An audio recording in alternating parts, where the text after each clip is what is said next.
এখন আপনাদের সামনে সম্পর্কে কিছু বলবেন।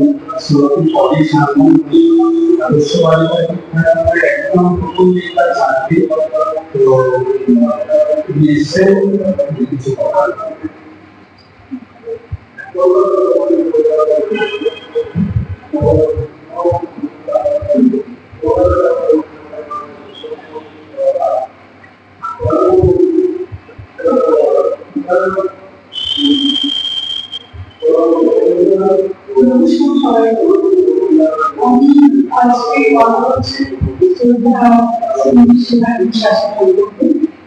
সম্পর্কে আমার কিন্তু আমাকে বয়সে বড় ছিলেন না, আমি ওনাকে মাসি বলে ডাকতাম।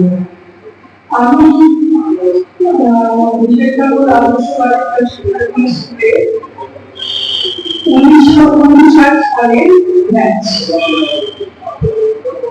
শেফালি মাসি একটু আমাকে মাসি বলে ডাকতাম।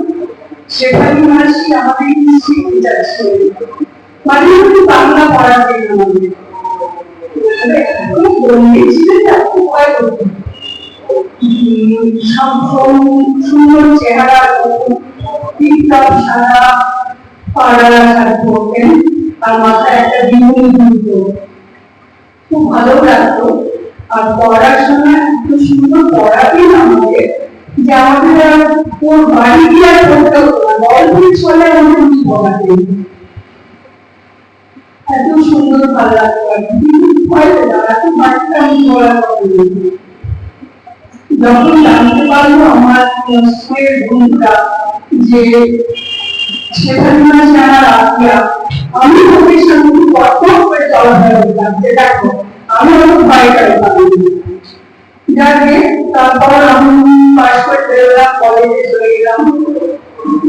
শেফালি মাসির সঙ্গে দেখা সাক্ষাৎ খুব একটা হলো না, অনেক দিন দেখা সাক্ষাৎ হলো না। বেশ কয়েক মাস আগে খবর পেলাম শেফালি মাসি অসুস্থ, আমি আর আমার দিদি গেছিলাম সেই সৌম্য চেহারা বসে আছেন যারে।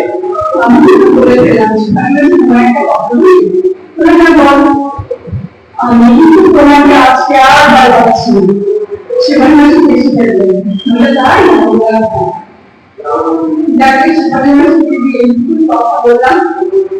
ভালো লাগার কষ্ট মনে কষ্ট নেই, ভালো জিনিস তুমি শেফালি মাসিকে দিয়ে থাকছি।